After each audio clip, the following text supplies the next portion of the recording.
In the silence of the meeting room, the two spouses come face to face, surrounded by lawyers and accumulated resentments.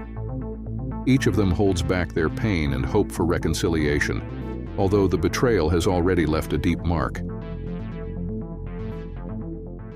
The conference room was silent, embodying the tense stillness that only suppressed intense emotions can create.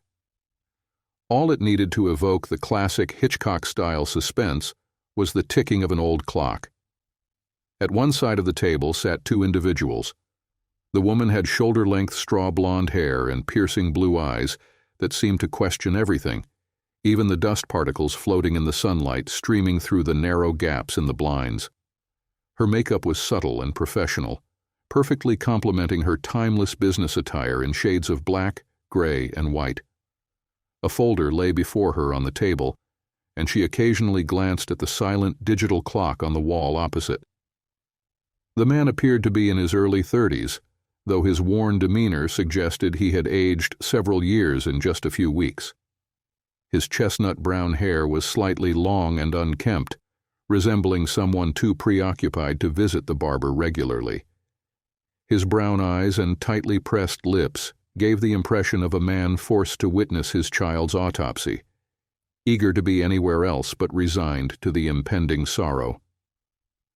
Exactly 2 minutes before the scheduled time, the door on the other side of the room opened, and a tall, broad-shouldered man entered, followed closely by a woman. He held a chair for her before taking a seat himself. The door closed slowly behind them with a lingering click.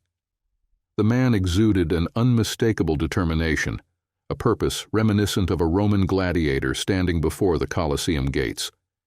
His perfectly trimmed red hair could easily be mistaken for a toupee, and his green eyes were cautious, assessing everyone and everything in the room. His gray suit seemed sculpted from stone, flawless and without a single wrinkle. The woman beside him was petite and slender, her long black hair pulled back tightly and secured with a simple, heavy clip. Typically a pleasant blue, her eyes were now surrounded by a chaotic redness, indicating both shed and imminent tears. She resembled someone who hadn't had a good night's sleep in over a month and was being forced to eat by an unfeeling mother. Clad in a black dress suitable for a funeral, she had the near-death aura of a parent selecting a coffin for their child. She desperately tried to catch the gaze of the man across the table, whose eyes were fixed on a knot in the faux wooden paneling above and behind her. The tall, broad-shouldered man stood up and reached out his hand to the blonde woman, who also stood and shook his hand. "Steve Wheeler." "And you are?" "Anderson. Venus Anderson," she replied, releasing his firm, steady grip and taking a seat, casting a cautious glance his way for a moment. His handshake wasn't overly familiar or intimidatingly strong. He didn't emphasize his height or physical strength, but treated her as an equal opponent. This was unusual enough to cause a brief moment of confusion, which she quickly brushed aside. She opened the folder in front of her and lifted the neatly typed divorce agreement, saying, "I believe you will find my client's proposal to be more than fair." She didn't need to actually read the document since she had prepared it herself, based on her interview notes with her client, Bob Williams, who sat stoically beside her. Nevertheless, she used her most composed and reasonable tone to present it, adding that the discomfort would begin to ease once the stitches were removed. The house has minimal equity, and neither party can afford to buy out the other or take over the mortgage, so it should be sold, and any profit or loss split equally. Each will retain their own vehicle and be responsible for their respective insurance and other usual expenses. Each party will keep their own retirement accounts. All savings, checking accounts, stocks, bonds, and other assets will be divided equally. My client is offering maintenance of $1,000 per month for 1 year, or until your client remarries or moves in with a significant other. In return, your client will revert to her maiden name, stop wearing her wedding ring, and return the engagement ring, which is a family heirloom of my client's family. Until the divorce is finalized, your client will remain on my client's health and dental plans, Your client will be removed as a beneficiary from my client's insurance policies upon acceptance of this offer." She glanced at the distressed woman, suppressing a momentary wave of sympathy, and gently slid the paper halfway across the table. "There is no fairer offer. My client just wants this to be resolved quickly and hopes your client won't prolong it." Jennifer Williams inhaled sharply, bit her lip, and shared a glance with her attorney. She gave a hesitant nod and gently pushed his arm. He responded with a quick look that conveyed to any seasoned poker player present, "Are you absolutely certain about this?" She nodded once more.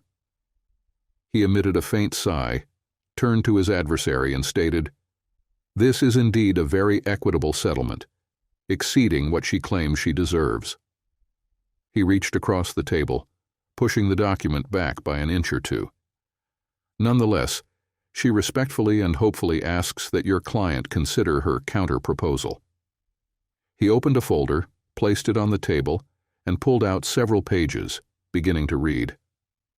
The opposing counsel maintained a completely neutral expression, while her client stared at him with a look oscillating between disbelief and outright hostility. "My client is willing to relinquish all rights to the shared residence in favor of your client. Only his name will appear on the title, deed, and mortgage. She will transfer 100% of all joint assets to your client and will not claim any portion of his retirement or other benefits. She will revert to her maiden name, return the engagement ring, but will wear her wedding ring on a necklace, hoping that one day your client will place it back on her finger. Although she has resigned from her job, she does not request any alimony. She will cease all contact or interactions of any kind with," he glanced at his client before continuing, "her deceitful former co-worker who seduced her. She will seek new employment, and your client will have approval rights over her job position.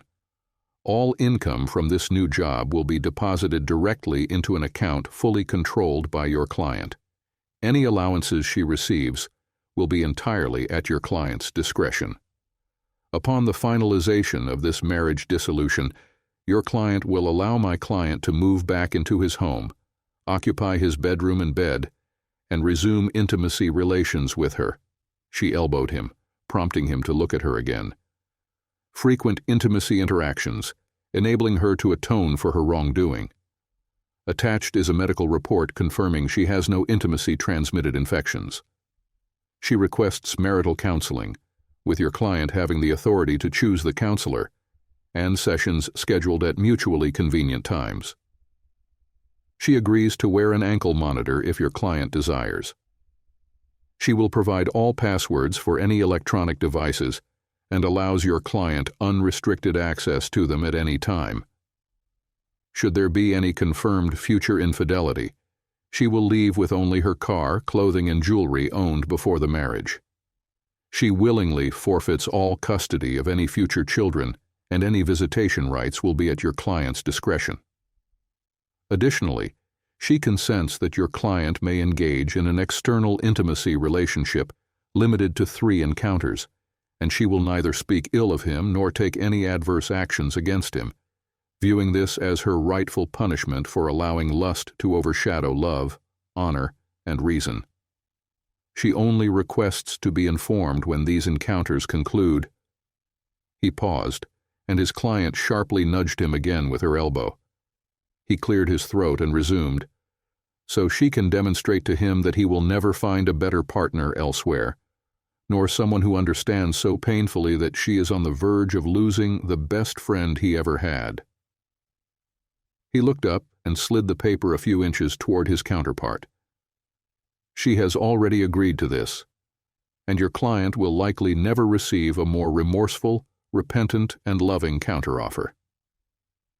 Bob's expression had transitioned from stone-faced to one of disbelief, then incredulity, and ultimately settled into intense anger. "Damn you, Jennifer, damn you," he growled through clenched teeth. His body language clearly showed a man barely controlling his emotions as he stood up abruptly, kicked his chair back, and stormed into a nearby small conference room, slamming the door behind him. Although the rooms weren't entirely soundproof, his raw scream of frustration was loud but not overpowering. Jennifer began to rise, clearly intending to follow him, but Ms. Anderson was quicker than Mr. Wheeler. She leaned over the table with her palm open and upward and calmly said, "Let him handle it himself." For several minutes, the sounds of walls being punched, furniture being kicked, and curses being shouted echoed in the large conference room, yet no one responded. The two lawyers avoided making eye contact while Jennifer stood by the door, visibly distressed. After just under 5 minutes, the pounding and insults ceased, leaving only a minute or so of trembling breaths for the imagination to fill in. The door opened. Normally. It wasn't thrown, thrust, or pushed open, but opened smoothly and at a regular pace, requiring neither extra effort nor being effortless. Bob, determined to focus solely on the paper on the table, pulled his chair closer, sat down, and drew the paper towards him. "Pen," he stated. After a brief moment of surprise, his lawyer handed him a pen. He quickly began crossing out text and adding new words in print. "Jennifer needs to initial all the changes, right?" he muttered to himself. "Yes. Since she's already signed, she'll need to initial any modifications," Steve responded calmly. "I hereby retract the petition for dissolution of marriage," he declared through clenched teeth, forcing himself to write slowly and clearly. "Under the following conditions, I will have sole ownership of the house, but only until the birth of our first child, after which ownership will be shared. All assets remain joint, but any transaction exceeding $500, except for deposits, will require both signatures. If that deceitful coworker tries to contact Jennifer in any way, she will sever the contact, notify me immediately, and we will file for a restraining order together. I agree to counseling, and we will begin looking for a counselor tomorrow. I accept the consequences for any future infidelity, but it will apply to both of us." He glanced up, glaring at his wife's tear-streaked face before returning to his writing. "How you could be married to me for 3 damn years and believe I would ever take children away from their mother is beyond me. Unless there are medical, mental, or physical safety concerns, custody of the children will be joint with unlimited visitation." He scribbled a few more lines and then spoke. His voice strained with tension as he looked up again and exclaimed, "And how could you suggest revenge intimacy? I never wanted anyone but you, and I am in no way settling for second best. Do you understand?" He burst into a single sob but managed to hold it back. "You hurt me. You tore my heart out. I never realized there could be so much pain in the world until it happened to me. And you can be sure you will be making it up to me." She nodded, moved around the table, and threw herself into his embrace.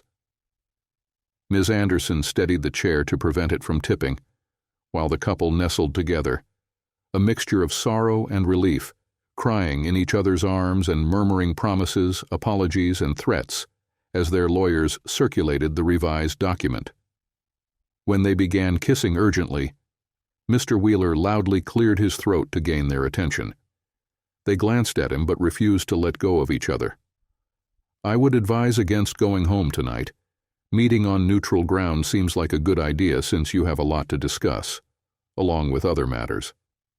Hopefully, many other things as well. The Ramada is right across the street and offers decent room service and a wide range of complimentary toiletries." He reached into the inner pocket of his jacket and handed Bob 3 business cards. "These are reputable and highly successful religious-based counselors who specialize in repairing relationships rather than facilitating divorces. They come highly recommended." He gave a brief smile. "I receive no commissions and have no financial interest." He turned to Ms. Anderson. "I will have this post-nuptial agreement officially amended and send it to Ms. Anderson's office for her approval. She will let you know when it is ready for signing." He took a deep breath. "I am a lawyer, not a counselor, but I must say that you both have been through a very tough time. The initial relief and euphoria from avoiding an immediate divorce will fade, and there are clear issues that need to be addressed with love, patience, and understanding. So seek professional help as soon as possible and work on it. Work hard on it. I don't want to profit further from your conflict, but I am available for services such as wills, trust funds for children, and other similar matters, he concluded with a crooked grin. The couple nodded, stood up successfully, and exchanged handshakes all around. "The Ramada?" Bob inquired. Jennifer confirmed with a nod. "I have a lot to make up for, and the sooner I begin, the better." Holding hands, they exited the conference room while their lawyers observed them leave. "That was unexpected," Venus remarked. "But it's the best possible outcome," Steve replied with a sigh. It was clear he still loved her. He was just so hurt that he needed to pull back. I know she felt remorseful. She was nearly suicidal, and her parents were panicked. She's fully aware that she's on thin ice. Acting so thoughtlessly is terrible, but nearly losing everything is incredibly humbling. He met her gaze firmly, showing determination. "Personally, I believe that once a cheater, always a cheater is too rigid. If there's no chance for redemption, then what hope do the rest of us flawed humans have?" He chuckled lightly. "Sorry, I went on a philosophical tangent." "I haven't heard much about your practice," Venus responded calmly. "Assessing the competition?" Steve grinned. "Honestly, I haven't heard much about yours either." They exchanged glances, reminiscent of two samurai, professionally intrigued about who would make the first move and how it would unfold. "Well, I only have a freezer full of microwave dinners at my place and feel like celebrating. Would you like to have dinner with me? We can pay separately to avoid any appearance of impropriety," he offered. Venus laughed, carefully evaluating his open demeanor. "Since I only have 3-day-old soup that needs reheating at my place, having dinner elsewhere sounds good. Any suggestions?" "Walker's," Steve suggested immediately. Venus raised an eyebrow. "I haven't been there." "It's fairly new, pretty quiet, offers a diverse menu, is reasonably priced, and most importantly, it's within walking distance." "Show me the way." As advertised, Walker's was as described, and a kindly waitress with a calm smile and professional manner promptly escorted them to a secluded booth in the back. "I'm Marlene, and I'll be taking care of you. What would you like to start with?" Steve glanced at Venus, and she responded, "House Chablis and a glass of water, please." "VO and 7 and water for me as well, please, Marlene." "Absolutely. Tonight's specials include lobster bisque, crab rolls, Tuscan ratatouille, and lemon mousse with maraschino cherries and whipped cream. I'll be right back." They exchanged looks for a moment, the two samurai still cautious of any potential threats. Steve's demeanor changed as he intentionally chose to show vulnerability first. "I went to the University of Pennsylvania and then Carey Law School. I married Janice after she graduated from the Perelman School of Medicine. Her internship was at the First Memorial Hospital here, so we moved. I didn't want our marriage to be strained by me chasing a partnership while she focused on her internship, so I used the remaining inheritance from my parents and grandparents that helped me through school to start my own practice." He found it difficult to gauge the swift changes in Venus's expression as he spoke, but decided to continue nonetheless. Marlene quickly approached with a round tray holding 4 glasses. The tray navigated a series of intricate curves as it moved from eye level to waist height, gently setting 4 glasses down on the table as softly as feathers. "I assume you need more time with your entrees. Would you like some appetizers to ease into the conversation?" Steve laughed. "Venus, do you like mozzarella sticks?" "Only occasionally, but I prefer them with raspberry sauce." She smiled with reluctant amusement. 2 orders of mozzarella sticks, please, Marlene." "I'll have marinara." "Oh," Venus interjected, And separate checks, please, Marlene. Got it. She hurried away. Right, where was I? Steve resumed. Oh yes, my practice was small but successful. Plenty of work. Many people couldn't afford large firms or didn't want to feel like just another number. This allowed me to stay home, well, at the apartment, when Janice was off shift. I took care of feeding her, keeping her entertained and rested before sending her back to work. Sometimes I imagined myself as a fighter's trainer, jumping around the corner of the ring, urging my wife into the next round when the bell rang.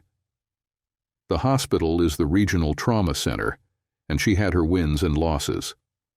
I did my best to help her recover when things didn't go well. Being a doctor is demanding. Supporting a doctor isn't easy either. He took a sip of his drink and stared thoughtfully into the amber liquid. You're divorced, aren't you? Venus suddenly asked, with a confidence that might have unsettled others.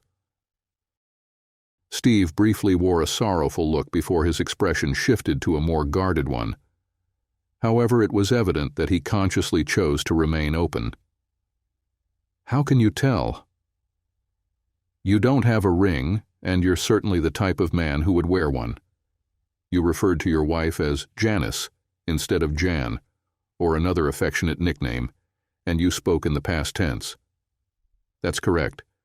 While I was trying to maintain my marriage at home, there was a reputable and affluent anesthesiologist who kept attempting to spend time with Janice at work. She completed her internship and was offered a permanent position.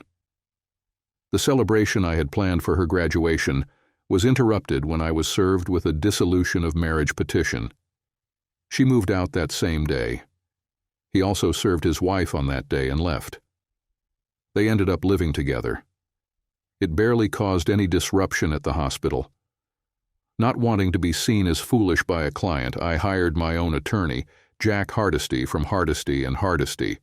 He was competent, and I picked up a few strategies from him, but it became clear that law is less about justice and more about money.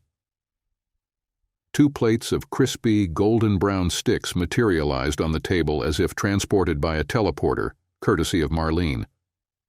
Still pondering dinner? She inquired, her tone tinged with amusement. Steve fidgeted sheepishly, opened the menu, laughed, and then closed it again. Actually, the Tuscan ratatouille sounded appealing. I think I'll go with that. Venus laughed, opened her menu, glanced down the entree section, and confidently stated, I'll have the shrimp scampi, please. Coming right up. Marlene assured them before disappearing just as quietly as she had arrived.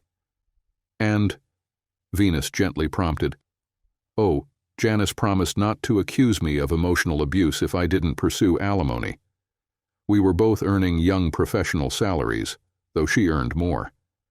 Jack attempted to sue the hospital for failing to uphold their moral and non-fraternization policies, but it was unsuccessful. Nothing? Venus responded, surprised. Steve shook his head. He gave it his all, but no one would budge. Ultimately, we couldn't demonstrate that they had engaged in any activities on hospital grounds or during official events. Nothing at all, no records at nearby motels, no security footage at probable meeting spots, no waitstaff who had served them during their private lunches. The hospital maintained that employees' personal lives were their own business. Doctors, nurses, technicians, even the custodial staff were all tight-lipped within the hospital. In the end, he couldn't get anyone to acknowledge, even slightly, that they knew or suspected any illicit activities. Everyone he spoke to, including his private investigator, was baffled when the 2 of them showed up to the relocated party hand in hand, announced their engagement, and spent the evening dancing closely on the dance floor. He took a deep, calming breath. He had severed ties with his wife, secured the best divorce attorney in the state, and moved on from her and their young child so completely that she had to return to Oregon to live with her parents and rebuild her life. A heavy, meaningful pause followed. I truly realized I had no idea what kind of person I married. They were well matched for each other. Steve resisted the temptation to down his drink quickly and chose to take a sip instead. He strictly followed a rule of having only one drink per event because he didn't want to be known as a heavy drinker. In fact, he hadn't been drunk since he graduated from pre-law, the night he received the divorce papers. He had been alone in the restaurant's event room where he had organized Janice's party. No one showed up except the process server. Jack discovered that Janice had informed the invited staff earlier that day about the change in the party's location, and Janice's relatives were also notified that afternoon. According to later statements, the staff were shocked when they learned about the impending marital upheaval at the other party. Steve was left with plenty of leftovers, a hefty bill, and an open bar attended by embarrassed and sympathetic staff members. They made sure he returned to his nearly empty apartment and laid him down on his vacant, queen-sized bed, with a bottle of champagne and a bucket of melted ice and rose petals drying and curling on the floor and quilt. He shook himself awake. Sad memories didn't help. The sharp pain had lessened, but the lingering ache remained. "I'm sorry that happened to you," she said softly, then took a bite of one of her snacks to give him some time to recover. "Well, life goes on," Steve remarked with a forced chuckle that sounded more like a sigh. "Business is good. Life feels a bit lonely. My parents and grandparents are gone. My older sister and younger brother are both far out of state, happily married, and deeply involved with their families." He ate some of his appetizer and then added with dark humor, "I guess my only nightmare is wondering if I get into an accident. Will I end up on my ex-wife's operating table with her new husband as my anesthesiologist? Will she try extra hard to save me to avoid any embarrassment from not saving her ex-husband? Or will she try to distract herself to bury any lingering feelings that someone knows what kind of person she really is? I know that I wouldn't be able to handle their divorce if and when it happens." They finished their appetizers, and Steve noticed that Venus also had only one drink, possibly following her own set of rules. When the main courses arrived, Marlene encouraged them to enjoy their meals as she cleared away the empty appetizer plates and left the table. An uneasy silence settled for a minute or two as they looked at their food and each other. Steve began to wonder if his assumptions were incorrect. University of Indiana, Maurer School of Law, graduated with honors, but left with a massive debt. My parents wouldn't help pay for law school, which I understand, considering they had 5 children and 5 separate undergraduate tuition fees. I relocated here to accept a position at Castor, Kramer, and Connors. From the start, I was thrust into the battle for partnership. Long hours, late nights, constantly trying to outshine the other associates, always fearful they might surpass me. Steve trusted his intuition. "You're divorced, right?" Venus gazed intently at her plate for a moment, before giving a reluctant nod. "Jimmy Mallon. We were high school sweethearts and grew up together. Everyone believed we were perfect for each other, and we thought the same. We attended university together. I was studying pre-law and he pursued civil engineering. We moved in together for graduate school and got married after I finished law school. He graduated earlier with his master's and secured a position at a highly esteemed engineering architecture firm. He was their golden child, quickly catching the CEO's attention. He was exceptionally talented, earning his PE license in record time. While I was working tirelessly to become a partner, he played a crucial role in several multi-million-dollar projects. He tried to support me just as you supported your ex-wife, but I was always under stress and took it out on him. Whenever there was a work event for him, I found reasons to skip it and work even harder. On the flip side, whenever there was a work event for me, I dragged him along to show him off, but then barely spent any time with him. I was busy politicking and striving to gain that competitive edge. Later I learned that his colleagues suspected I had fabricated our marriage because they never saw him with a wife. Steve, feeling uneasy at best, ceased eating and started listening attentively. Marlene hurried past, refilled their water glasses, and disappeared once more. Venus exhaled a long, deep sigh that ended with a slight tremor. You know how large law firms operate. They're exceptionally good at keeping that partnership incentive just out of reach. I was resolute. A few therapy sessions later suggested that, subconsciously, I was competing not only with the other associates but also with Jimmy. I wanted to match his level of success. Then one day I returned to the apartment very late as usual and discovered all his belongings gone, with his ring placed on top of an envelope containing a divorce petition. She finally raised her gaze. Despite wearing a professional facade, her misery was still evident. I completely lost it, and I'm embarrassed to admit that my first reaction was, how could he do this to me? Instead of, how could he do this to us? She shrugged. It turns out that while I was obsessively chasing success with unwavering focus, Jimmy caught the attention of the CEO's youngest daughter. I suspect the CEO saw this as a prime opportunity to ensure that the firm's new star wouldn't leave for better opportunities. I'm fairly certain that both of them, probably the entire team, worked on him over the 2 years that I was emotionally, physically, and yes, almost intimacy absent from what should have been my most important relationship. Knowing Jimmy, I'm quite certain he didn't cheat on me before the divorce. I'm not sure if that should make me feel better or not. She absent-mindedly picked at her food, lost in thought, and Steve wondered if that was... Unlike you, I had a terrible lawyer. I was determined to get him back. I wasn't going to let him humiliate me. I was the top lawyer. So I decided to represent myself. The judge asked 3 times if I wanted additional counsel, and by the 3rd time, I was a bit irritable and told her no. She gazed at him with a sad smile. Big mistake. And I was up against Jack Hardesty, your lawyer. Jimmy's boss had brought in the heavy hitters. Ouch, Steve responded without much thought. In the city's family law circles, Jack was a formidable opponent. Maybe not the biggest, but certainly in the great white category. Not that it had helped him much then. Janice and the jerk had meticulously covered their tracks. From any documentary evidence, it appeared they had been merely colleagues for months, independently and coincidentally decided to divorce their spouses on the same day, signed the divorce papers precisely at noon, fell passionately in love in a taxi on the way to the newly relocated party, and the jerk's second cousin just happened to have an available apartment for them to move into immediately. He shook himself again.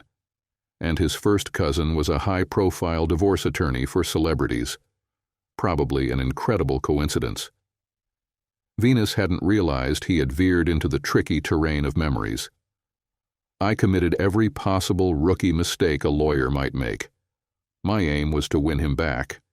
I insisted on counseling and baselessly accused him of cheating, trying to apply maximum pressure. I should have known better, understanding him well enough to realize it would only make him more stubborn. The judge requested evidence, forcing me to confess that I had none, assuming it was obvious, right? She was known to favor women but ultimately ruled for irreconcilable differences. I overlooked that Jimmy kept a diary. I couldn't recall any specific dates and only had vague memories of events outside of work. When the judge directly asked when I last had marital relations with my husband, and I couldn't remember, I guessed a couple of months ago. That was the crucial mistake. Jimmy's diary revealed it had been 16 months. By then, even my own mother was turning against me. I suppose it didn't help that I hadn't sent her a Mother's Day or birthday card in 2 years, nor a Christmas gift. Jimmy had, though. The judge decided that since I hadn't shown any interest before filing for divorce, there was no evidence I had changed or wanted to change, making counseling pointless. There was more to it, but ultimately the judge granted the divorce, and Jimmy left with his supporters. All I had left were my parents, who were quite disappointed in me. They didn't like Jimmy, but they were extremely unhappy with me. They both ate in silence for a few minutes before Venus sighed once more. Being defeated in court really affected me, and I was fired from my job. A few colleagues offered to comfort me, but weren't interested in anything more. Things got so bad that I was encouraged to seek employment elsewhere. I moved back home, stayed in the family basement for a few months, saw a therapist, and then returned to open my own office. Initially, I was determined to represent only wronged women. However, that excluded 75% of potential clients, and I couldn't sustain it or pay off my loans. So I decided to focus solely on representing wronged spouses. This doubled my potential clientele, but it still wasn't enough, so I compromised by representing anyone and striving to secure the best settlement for my clients. She paused briefly, then added softly, "That hasn't stopped me from feeling deep empathy for your client or relief for mine." Steve hadn't anticipated this kind of emotional outpouring, but he felt that, for some reason, she felt secure enough to share things that she might have previously only discussed with her therapist. Respectfully and empathetically, he remained silent. "Well, life goes on. Jimmy and Lisa are married, have a lovely young son, and are expecting a daughter, or so I hear," she quickly added. "They make a perfect pair. He's probably the youngest millionaire in the city and a wonderful person." She gazed up with eyes full of pain and took a deep breath. "And I have to live with the thought that if I had done what your client did, it might have been me living in that house, with Jimmy cuddling me at night and a little boy yelling, 'Mommy,' and hugging my legs." She gave him a sad, wry smile. "I probably shouldn't be showing a vulnerable side to a potential opponent in court. Lawyers aren't opponents. We're representatives, mediators, supporters. I represent those who hire me to the best of my ability. I'm sure you do the same." "Thank you." She then smiled genuinely, like a patient feeling relief after a chiropractor adjusts their back. "I don't think I've ever seen that approach before. Did you anticipate that reaction?" "Oh, that? I call it the way of the wolf, and I had high expectations. I know my client did too." "The way of the wolf? You mean those packs of furry, fanged, bloodthirsty predators that tear apart moose and reindeer?" she asked skeptically. He chuckled softly and then nodded before shaking his head. "That's one aspect, yes. But they're also fiercely loyal, dedicated pack hunters with a strict hierarchy, one for all and all for one. If a pack member offends or challenges the prohibited substance, there are really only three possible outcomes. Either there's a big fight, and the challenger becomes the prohibited substance by defeating the previous one, or the challenger is killed, or the challenger runs away and becomes a lone wolf, or the offender submits completely, lying on their back and placing themselves entirely at the prohibited substance's mercy. It's the ultimate apology, saying, 'My fate is in your hands.' The prohibited substance could easily kill them or tear their throat out, but usually it's just a nip on the throat or ear to assert dominance. The apology is accepted, and the pack continues." He took a sip of his drink, paying no mind to Venus's intense focus. "In terms of divorce, the way of the wolf is about complete surrender, and it can only be used in situations of absolute trust. From the side of the offended spouse, not the one who caused the offense, of course." "How often have you used it?" 17 times. "And how often has it worked?" 17 times. She raised her eyebrows, almost disappearing beneath her hairline. "Really? That's hard to believe." "Not exactly. I only use it in very specific circumstances." "And what would those be?" "My client has to be the offending spouse. Plus, they must be absolutely convinced, and convince me, that their spouse is a fundamentally decent person who still holds some good feelings for them, even if buried deep." The final test comes in the conference room. If the spouse's attorney puts forward a completely fair, or even better than fair, proposal, then there's hope. and I offer a genuine submissive proposal. If the attorney presents a harsh, scorched earth list of demands, there's no hope, and I've got an alternative proposal in my briefcase that mirrors theirs almost word for word. So that's why your client reacted the way she did. She seemed almost hopeful as she nudged you to counteroffer. Yes. All the way to the conference room she was whispering, "Please let him make a fair offer. Please God, just let him be fair." You're quite the actor. I thought you were reluctantly presenting the offer. That's part of the strategy. It's not dishonest, just a bit theatrical.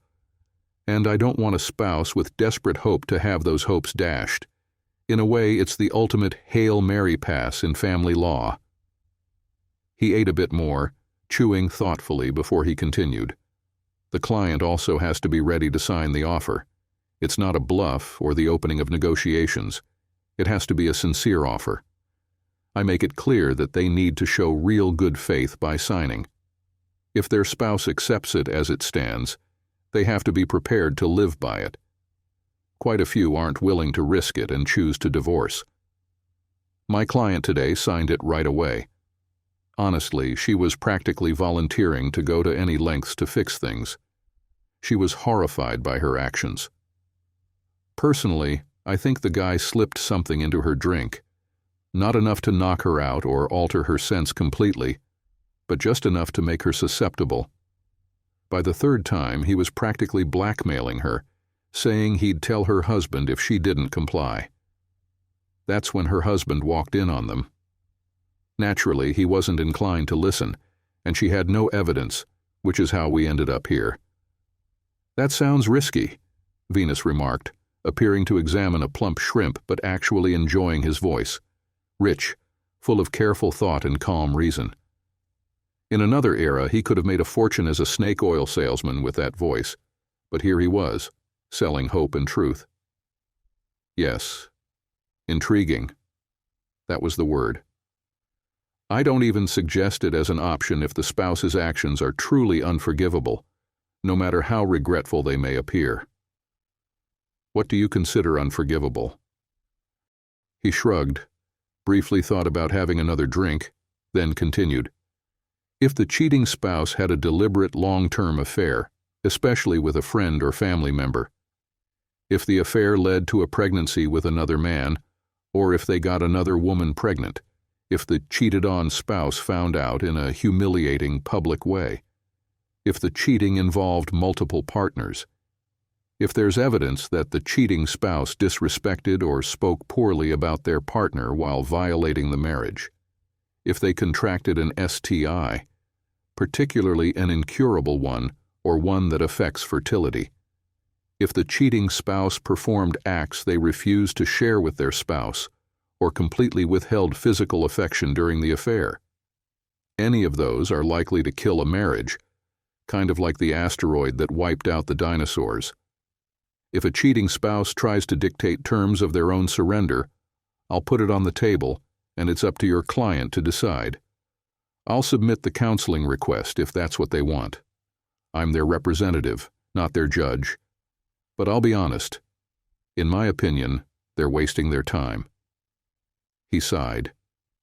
That's rare, but it happens when I'm representing a cheating spouse who's risking losing a lot because of a prenup. How many have signed and stuck with that agreement? 3.